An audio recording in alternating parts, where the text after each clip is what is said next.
The sun was sinking low, casting long shadows across the endless dust of the prairie, when a figure collapsed at the edge of a lonely cabin. His massive frame, once unshakable, now lay broken in the dirt, chest rising only in shallow breaths. The townsfolk had always called him indestructible, the giant cowboy who could endure any storm. But on this day his strength failed him, and only one woman stood between life and death. She stepped outside, her heart pounding, unaware that saving him would unravel secrets darker than the storm itself. The frontier was not kind to men, even those built like legends. Dust storms could strip the skin raw, blizzards buried cabins overnight, and hunger carved lines deeper than any knife. For years the giant cowboy had survived it all. His shoulders carried fences, barns, and burdens that most men would never dare attempt. Yet strength, no matter how great, cannot silence the ghosts that trail a man. Beneath his broad chest beat a heart long scarred by betrayal, by the cruel laughter of townsfolk who whispered he was too wild, too dangerous, too different to belong. That evening, when his body gave way and he collapsed outside her door, the prairie seemed to hold its breath. He lay sprawled in the dust, hat fallen beside him, shirt torn where blood had seeped through. To the world he was untouchable. To her eyes he was simply broken. The woman who found him had known hardship herself. The land had stolen her family and left her alone with little more than determination. She had buried more than she dared count, yet she never buried her will to keep living. When she saw his massive frame crumpled in the dirt, something stirred. Inside her a strange mixture of fear, pity, and recognition. Who was this man who had once been unshaken, now lying helpless at her feet? And why, as she bent to lift him, did it feel as if their fates had been bound long before this moment? Dragging him inside was no small feat. His weight was nearly impossible. Every inch of him carved from muscle and bone that had once made him a legend across the valley. The floorboards groaned beneath them as she pulled him across the threshold, his boots streaking the wood with dust and blood.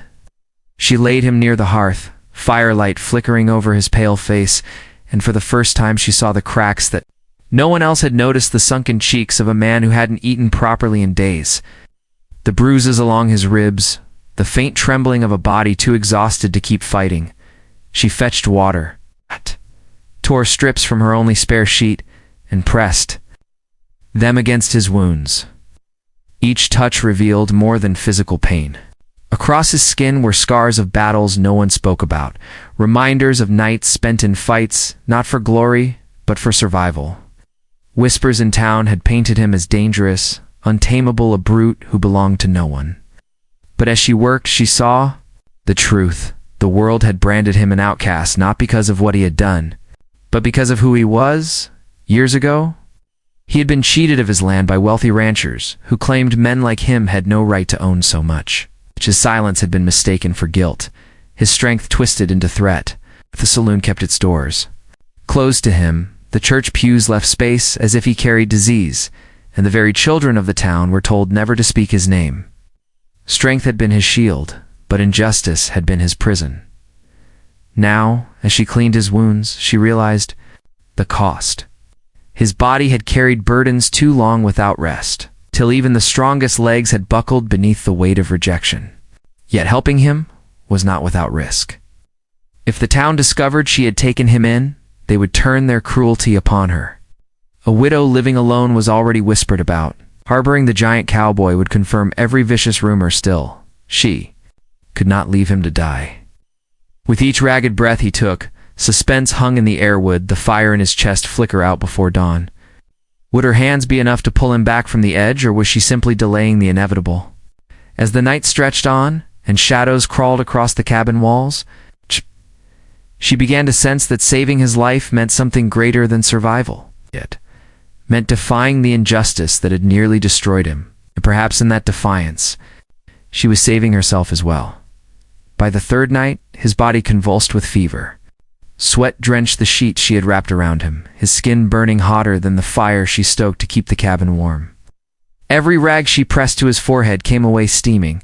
Every whispered prayer seemed swallowed by the silence of the plains outside. She watched his chest rise and fall in ragged, shallow gasps, and for the first time, fear pierced her heart. Not fear of what the town might say, but fear of losing him altogether. Then came the moment of revelation. In the delirium of fever, he mumbled broken fragments of words. She leaned closer, and from his cracked lips spilled confessions no one had ever heard, names of men who had stolen his land. The betrayal of a brother who had sold him out for coin. The memory of watching his mother forced from her home because they were not fit to own soil that good. Every secret he had buried came rushing forth in the language of pain.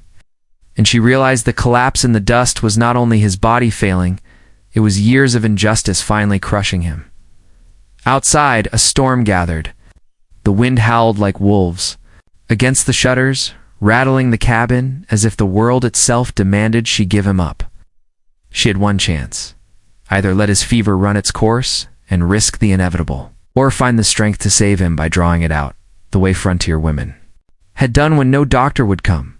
She gathered cold water, crushed herbs she had hidden away, and bound his wounds tighter, refusing to let him slip away. Her hands trembled, but her will did not. Ow. This was no longer about healing a stranger. This was about defying the cruelty of a land that had broken him and proving that compassion could stand where injustice had reigned.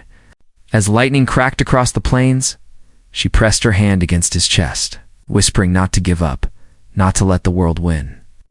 In that moment, it was no longer his strength that determined survival, it was hers. The fever finally broke.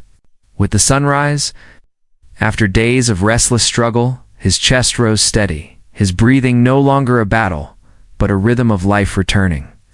His eyes opened slowly, dulled by exhaustion, yet sharpened by something he hadn't felt in years' hope.